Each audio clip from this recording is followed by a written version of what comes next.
हमारा जो टॉपिक है बच्चों वो है principle of metal detectors. Principle of metal detector की बात करें तो आपके पास जो सिंपल मेटल डिटेक्टर होता है ये हमारे पास कंसिस्ट कर रहा होता है एक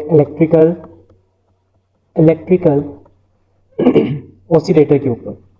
ठीक है। और ये जो इलेक्ट्रिकल ऑसिलेटर है ये एक्चुअली हमारे पास एक एलसी सर्किट होता है जो आपके पास एज अ ऑसिलेटर एक्ट कर रहा होता है। ठीक है। और ऑसिलेटर सर्किट का अगर आप वर्किंग प्रिंसिपल देखें तो वर्किंग प्रिंसिपल क्या होता है हमारे पास ऑसिलेटर सर्किट का। तो वर्किंग प्रिंसिपल बच्चों हमारे पास ऑसिलेटर सर्किट का होता है Faraday's law of electromagnetic induction.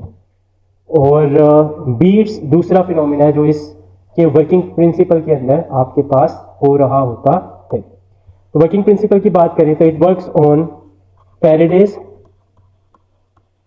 Faraday's law of magnetic induction. ठीक है। और रेजोनेंस फ्रीक्वेंसी में डिफरेंस आने की वजह से आपके पास इसमें क्या होती हैं बीट्स प्रोड्यूस होती हैं and the difference in difference of two resonance frequencies हमारे पास प्रोड्यूस करती हैं बीट्स। ठीक है। किस तरह से मींस इसका मीनिंग क्या है हमारे पास, तो हम इसकी वर्किंग को देखते हैं, वहाँ से आप इसकी वर्किंग प्रिंसिपल का भी आपको अंदाज़ा हो जाएगा। तो वर्किंग को देखें तो वर्किंग की अगर आप बात करें बच्चों तो वर्किंग जो सी है उसकी कुछ इस तरह से है कि हमारे पास एक एलसी सर्किट है। सपोज कर लें ये एलसी सर्किट है जिसमें आपके पास एक इंडक्टर और कैपेसिटर एक दूसरे के साथ पैरेलल कनेक्टेड है। और इस पैरेलल सर्किट के साथ हमारे पास एक इंटीग्रेटेड सर्किट लगा हुआ होता है एडिशनल सर्किट। ये एडिशनल सर्किट एक्चुअली हमारे पास ऑसिलेटर का पार्ट होता है। क्या होता है इसको डिस्कस करने की जरूरत नहीं है, बस एक एडिशनल सर्किट है जो आपके पास ऑसिलेटर बनाने के लिए आपको रिक्वायर्ड होता है। तो ये हमारे पास किसको रिप्रेजेंट कर रहा है, एक एडिशनल सर्किट है इसके लिए सर्किट फॉर ऑसिलेटर के लिए हमारे पास ये एक एडिशनल सर्किट लगा हुआ है जिससे आपके पास ऑसिलेशन प्रोड्यूस होगी और उस ऑसिलेशन की फ्रीक्वेंसी जो सी है वो आपको आउटपुट पर मिल रही होगी। इसी तरह ये आपके पास फर्स्ट कह लें, इसको हमारी किताब में उसने ऑसिलेटर बी का नाम दिया हुआ है। और एक बिल्कुल इसी तरह का इंटीग्रेटेड सर्किट और हमारे पास बच्चों एलसी सर्किट और कनेक्टेड होता है। ठीक है। इसके बिल्कुल नेबर में सर्किट फॉर ऑसिलेटर के लिए। और बच्चे आपके पास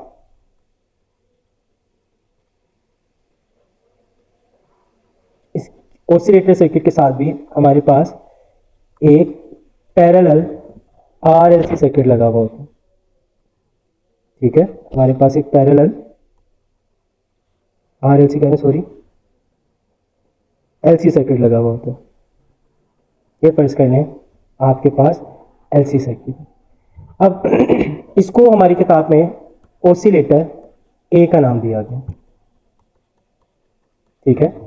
ऑसिलेटर ए। अब होता क्या है कि इस ऑसिलेटर की एक सर्टेन फ्रीक्वेंसी होगी जिसको एफ ओ बी के साथ रिप्रेजेंट किया गया। इस ऑसिलेटर की एक सर्टेन रेजोनेंस फ्रीक्वेंसी होगी जिसको हमारे पास एफ ओ का नाम दिया गया। ये दोनों फ्रीक्वेंसीज हमारे पास यहाँ पर एक बीट फ्रीक्वेंसी एम्पलीफायर है उसको इनपुट के तौर पे मिल रही होती है। बीट फ्रीक्वेंसी एम्पलीफायर को इनपुट के तौर पर मिल रही होती है। अब इनिशियली जब आपके पास कोई भी चीज़ किसी भी इंडक्टर या कैपेसिटर के पास नहीं होती तो दोनों की जो रेजोनेंस फ्रीक्वेंसी है वो हमारे पास सेम होती है। दोनों की रेजोनेंस फ्रीक्वेंसी हमारे पास सेम होती है। लेकिन जैसे ही आपके पास कोई मेटेलिक ऑब्जेक्ट या मेटल आपके पास किसी भी एक इंडक्टर के, फॉर एग्जांपल डिटेक्टिव इंडक्टर हमारे पास एल बी है, इसके पास आएगी तो उससे क्या होगा, इसकी फ्रीक्वेंसी जो सी है वो आपके पास चेंज हो जाएगी।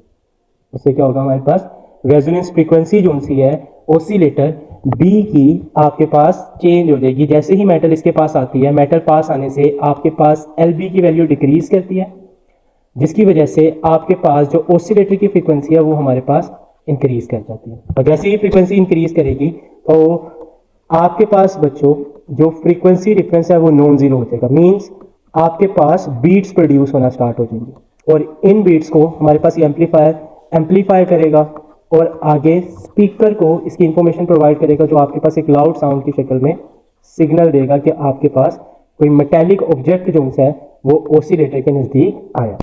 तो इस तरह से आपके पास ये जो मेटेलिक डिटेक्टर है ये आपके पास वर्क करता है। फर्दर इसके यूजेस क्या हैं, इसको इस्तेमाल कहाँ पर किया जाता है बच्चों? अगर आप यूजेस की बात करें तो यूजेस में याद रखिएगा, आपके पास ये जो मेटल डिटेक्टर है इसको हम लोग दो जो मेन पर्पसेस हैं इसके जिसमें ये इस्तेमाल होता है। एक आपके पास है कि ये एक्सटेंसिवली यूज होता है फॉर वेरियस सिक्योरिटी चेक्स। आप लोगों ने अक्सर देखा होगा वॉक थ्रू गेट्स के अंदर ये सर्किट लगा हुआ होता है जहाँ पर आप मेटेलिक चीज़ों को डिटेक्ट करते हैं। तो पहला आपके पास क्या है, ये कहाँ पर इस्तेमाल होता है, यूज्ड फॉर वेरियस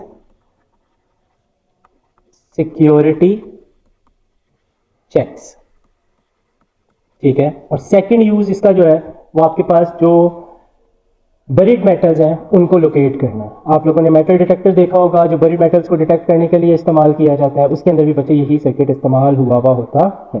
तो सेकंड यूज आपके पास क्या है, टू लोकेट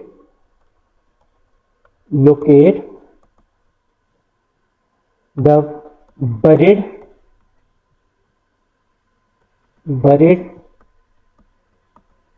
मेटल्स, ठीक है, उनको लोकेट करने के लिए आपके पास ये इस्तेमाल होता है।